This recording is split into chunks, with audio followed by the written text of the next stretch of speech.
പ്രിയമുള്ളവരെ നമസ്കാരം. സമീപനത്തിൻ്റെ മറ്റൊരു എപ്പിസോഡിലേക്ക് നിങ്ങൾക്ക് ഏവർക്കും സ്വാഗതം.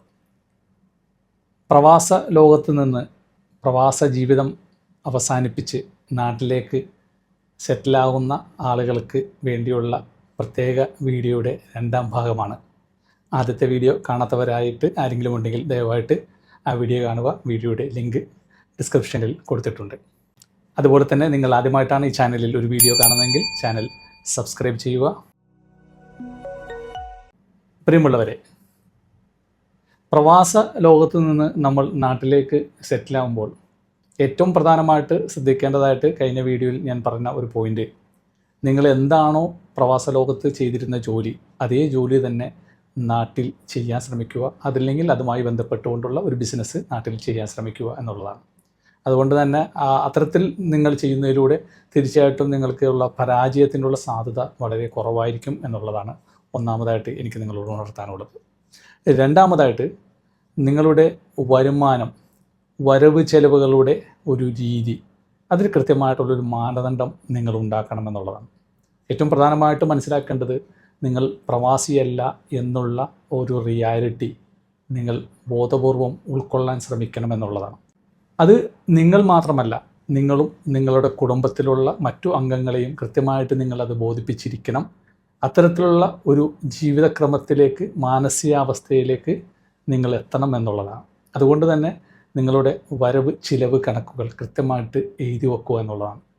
കുടുംബത്തിൻ്റെയും നിങ്ങളുടെയും ആവശ്യങ്ങളും അത്യാവശ്യങ്ങളും അനാവശ്യങ്ങളും തിരിച്ച് മനസ്സിലാക്കി അത്യാവശ്യങ്ങൾക്കും ആവശ്യങ്ങൾക്കും മാത്രം പ്രാധാന്യം നൽകിക്കൊണ്ട് അനാവശ്യ ചെലവുകൾ ഒഴിവാക്കാൻ ശ്രമിക്കുക എന്നുള്ളതാണ് ഏറ്റവും പ്രധാനപ്പെട്ട ഒരു കാര്യമായിട്ട് ഇതിൽ നിങ്ങൾ ശ്രദ്ധിക്കേണ്ടത്.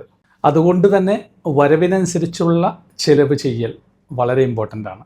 നിങ്ങൾ ഒരു ബിസിനസ് അതല്ലെങ്കിൽ ഒരു ജോലി ആണ് നാട്ടിൽ പോയിട്ട് ചെയ്യുന്നതെങ്കിൽ ആ ജോലിക്ക് കിട്ടുന്ന ഒരു വരവുണ്ട്, ഒരു വരുമാനമുണ്ട്. ആ ജോലിക്ക് കിട്ടുന്ന ഒരു വരുമാനമുണ്ട്, അല്ലെങ്കിൽ ആ ബിസിനസ് കിട്ടുന്ന ഒരു വരുമാനമുണ്ട്. ആ വരുമാനത്തിനനുസരിച്ചിട്ടായിരിക്കണം പിന്നീട് നിങ്ങളുടെ എല്ലാ ചിലവുകളും വരേണ്ടത് എന്നുള്ളതാണ്. ഇത് ഏറ്റവും ഇമ്പോർട്ടൻ്റ് ആയിട്ടുള്ള ഒരു കാര്യമാണ്. രണ്ടാമതായിട്ട്, പൊതുവെ പ്രവാസ ലോകത്തു നിന്ന് നാട്ടിലേക്ക് എത്തിക്കഴിയുമ്പോൾ നമുക്കുള്ളൊരു കോൺഫിഡൻസ്, കുറച്ച് ലോണ്, കുറച്ച് കടങ്ങളൊക്കെ എടുത്ത് നമ്മളൊരു വലിയ രീതിയിലുള്ള പല ബിസിനസ് സംരംഭങ്ങളിലേക്ക് കടക്കാറുണ്ടെന്നുള്ളതാണ്.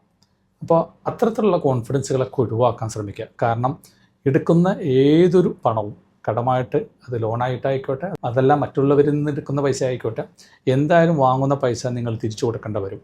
പ്രത്യേകിച്ച് ലോൺ പോലെയുള്ള കാര്യങ്ങളാണെങ്കിൽ വലിയൊരു എമൗണ്ട് തിരിച്ച് നിങ്ങൾക്ക് നൽകേണ്ടി വരും. അത് നിങ്ങൾ അധ്വാനിച്ച് ഉണ്ടാക്കിയതിന് ശേഷം മാത്രമാണ് നിങ്ങൾക്ക് നൽകാൻ സാധിക്കുള്ളൂ എന്നുള്ള കാര്യം മറക്കരുത്. അപ്പോൾ അതുകൊണ്ട് കടങ്ങളൊക്കെ എടുക്കുന്നതിലൊക്കെ വളരെ സൂക്ഷ്മതയും ശ്രദ്ധയും നിങ്ങൾ കൊടുക്കുവാൻ ശ്രമിക്കുക. അത്തരത്തിലുള്ള ബാധകളിലേക്കൊന്നും പോവാതെ ഒരു കൃത്യമായ ഒരു ഫൈനാൻഷ്യൽ പ്ലാൻ ഉണ്ടാക്കിയിട്ട് നിങ്ങളുടെ നാട്ടിൽ പോയിട്ടുള്ള ഇടപാടുകൾ തുടങ്ങുവാൻ ശ്രമിക്കുക എന്നുള്ളതാണ്. മറ്റൊരു കാര്യം, നമ്മുടെ വരവുകൾ, നമ്മുടെ വരുമാനം കുടുംബത്തെ കൃത്യമായിട്ട് ബോധ്യപ്പെടുത്തുക എന്നുള്ളതാണ്. നമ്മുടെ വരുമാനം കൃത്യമായിട്ട് ബോധ്യപ്പെടുത്തുക, നമ്മുടെ ജീവിതത്തിനോടൊപ്പം കുടുംബത്തെ സഞ്ചരിപ്പിക്കാൻ അവരെയും കൂടെ പ്രാപ്തരാക്കുക എന്നുള്ളതാണ്. അവരായിട്ടുള്ള ഒരു ബോണ്ടിങ് ആ രീതിയിൽ നിങ്ങൾ ഡെവലപ്പ് ചെയ്തെടുക്കുക എന്നുള്ളതാണ്. പിന്നെ ഏറ്റവും ഇമ്പോർട്ടൻ്റ് ആയിട്ടുള്ള കാര്യം, സ്വാഭാവികമായിട്ടും ഒരു പ്രവാസി എന്ന നിലയ്ക്ക് ഗൾഫിലേക്ക് എത്തിക്കഴിയുമ്പോൾ നിങ്ങളുടെ കയ്യിൽ കുറച്ച് പണമൊക്കെ ഉണ്ടാവും. സ്വാഭാവികമായിട്ട് 10-20 വർഷമൊക്കെ ജീവിച്ച് കഴിയുമ്പോൾ കുറച്ച് പണമുണ്ടാവും. നിങ്ങളവിടെ എത്തുമ്പോൾ തന്നെ നിങ്ങളോട് ചെറിയ പ്രശ്നങ്ങൾ പറഞ്ഞുകൊണ്ട് കടം ചോദിക്കാനും മറിക്കാനും തിരിക്കാനൊക്കെ ഒരുപാട് ആളുകൾ നിങ്ങളെ എപ്പോഴും സമീപിച്ചുകൊണ്ടിരിക്കും. ഒരുപാട് പ്രശ്നങ്ങൾ, എല്ലാവർക്കും പ്രശ്നങ്ങളാണ്. കാരണം വെച്ചാൽ എല്ലാവരുടെയും ആഗ്രഹങ്ങൾ വലുതായതുകൊണ്ട് തന്നെ ഒരുപാട് ബാധ്യതകൾ, ഒരുപാട് ലോണുകൾ എല്ലാവരും എടുത്തു വച്ചേക്കാൻ. അപ്പോൾ പ്രവാസി എന്ന നിലയ്ക്ക് നിങ്ങൾ നാട്ടിലെത്തുമ്പോൾ നിങ്ങളത് ഒരു 2 ആഴ്ചത്തേക്ക്, ഒരു മാസത്തേക്ക് എന്നൊക്കെ പറഞ്ഞിട്ട് നിങ്ങളുടെ അടുത്ത് നിന്ന് കടം മേടിക്കാൻ പലരും വരും. പക്ഷേ കൊടുത്ത പണത്തിൻ്റെ 95% പണവും തിരിച്ച് ലഭിക്കില്ല എന്നുള്ള ബോധം കൊടുക്കുമ്പോൾ വേണം. അതുകൊണ്ട് തന്നെ എന്ത് കടം നിങ്ങൾ നൽകുകയാണെങ്കിലും, ഒഴിവാക്കാൻ പറ്റാത്ത കേസാണെങ്കിൽ കൊടുത്ത പണം തിരിച്ചു കിട്ടുന്നതിനുള്ള സാധ്യത ഇല്ല എന്നുള്ള വിധത്തിലുള്ള മാനസികാവസ്ഥയിൽ മാത്രമേ പണം കൊടുക്കാൻ പാടുള്ളൂ. അതേപോലെ തന്നെ അത്തരത്തിലുള്ള പണമേ കൊടുക്കാൻ പാടുള്ളൂ എന്നുള്ളതുകൂടി ഓർപ്പിക്കുകയാണ്. കാരണം വെച്ചാൽ വലിയൊരു എമൗണ്ട് നമ്മളുടെ സമ്പാദ്യത്തിൽ നിന്ന് എടുത്ത് അവർക്കൊരു കടമായിട്ട് കൊടുത്തു, അവർ 1 ആഴ്ചക്കുള്ളിൽ തരും, 2 ആഴ്ചക്കുള്ളിൽ തരുമെന്ന് വിചാരിക്കണ്ട. കാരണം നാട്ടിലുള്ള, അവരുടെ ബന്ധത്തിലുള്ള, അവരുടെ പരിചയത്തിലുള്ള എല്ലാ ആളുകളോടും ഓൾറെഡി കടം വാങ്ങി അവരിൽ നിന്നൊന്നും കിട്ടാതിരിക്കുന്ന ഒരു അവസ്ഥയിലാണ് ഒരു പ്രവാസി എന്ന നിലയ്ക്ക് നിങ്ങൾ നാട്ടിലേക്ക് എത്തുന്നത്. ആ സമയത്ത് സ്വാഭാവികമായിട്ടും നിങ്ങളെ വളരെ ബുദ്ധിപൂർവ്വം അവർ യൂട്ടിലൈസ് ചെയ്യുന്നതാണ്. അതുകൊണ്ട് അത്തരം കാര്യങ്ങളെ വളരെ ശ്രദ്ധയോടെ കൈകാര്യം ചെയ്യാൻ ശ്രമിക്കുക. മറ്റൊന്ന് മനസ്സിലാക്കേണ്ടത്, നിങ്ങൾ ഗൾഫിൽ നിന്നും നാട്ടിലേക്കെത്തി നാട്ടിലെ ഒരു ജോലിയോ അതല്ലെങ്കിൽ ഒരു ബിസിനസ്സോ ചെയ്ത് ജീവിക്കുകയാണെങ്കിൽ നിങ്ങൾ തികച്ചും ഒരു നാട്ടിൽ ജീവിക്കുന്ന വ്യക്തിയാണെന്നുള്ള ബോധത്തിൽ തന്നെ നിങ്ങൾ ജീവിക്കുക. അതേപോലെ നിങ്ങൾ മനസ്സിലാക്കേണ്ട മറ്റൊരു കാര്യം, നിങ്ങൾ പോലെ തന്നെ നാട്ടിൽ ജോലി ചെയ്ത് ബിസിനസ് ചെയ്ത് ജീവിക്കുന്ന ഒരുപാട് ആളുകളുണ്ട്. അപ്പോൾ അവരുടെ അതിൽ തന്നെ ബാധ്യതകളില്ലാതെ കടങ്ങളില്ലാതെ സന്തോഷമായിട്ട് ഹാപ്പി ആയിട്ട് ജീവിക്കുന്ന ഒരുപാട് ആളുകളുണ്ട്. അപ്പോൾ അവരുടെയൊക്കെ ജീവിതങ്ങളെയൊക്കെ കുറിച്ചൊക്കെ ഒന്ന് പഠിച്ച് അവരുടെ ജീവിതങ്ങൾ എങ്ങനെയാണെന്നൊക്കെ ഒന്ന് മനസ്സിലാക്കി അവരുടെ ഒരു സാമ്പത്തിക അച്ചടക്കങ്ങളും കാര്യങ്ങളും ജോലിയോടുള്ള ഡെഡിക്കേഷൻ എങ്ങനെയാണെന്നൊക്കെ മനസ്സിലാക്കി അത്തരത്തിലുള്ള ഒരു കാര്യങ്ങളൊക്കെ പഠിച്ച് മനസ്സിലാക്കി ആ രീതിയിലൊരു മാറ്റവും നിങ്ങളുടെ ജീവിതത്തിൽ കൊണ്ടുവരാൻ പ്രത്യേകം ശ്രമിക്കുക. ഏറ്റവും അവസാനമായിട്ട് മനസ്സിലാക്കേണ്ടത്, മറ്റുള്ളവരെ കാണിക്കാൻ വേണ്ടിയല്ല നിങ്ങൾ ജീവിക്കേണ്ടത്.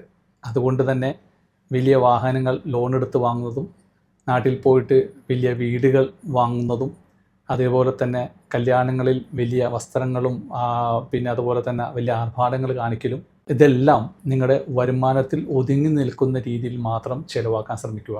വലിയ ബാധ്യതകൾ തലയിൽ ഏറ്റിവച്ചാൽ ജീവിതത്തിൻ്റെ അവസാന കാലഘട്ടത്തിൽ പോലും കടങ്ങൾ കൊണ്ട് പ്രയാസപ്പെടുന്ന ഒരു വ്യക്തിയായിട്ട് ഈ ലോകത്ത് നമുക്ക് പോകേണ്ടി വരും എന്നുള്ള കാര്യം ഓർമ്മപ്പെടുത്തുകയാണ്.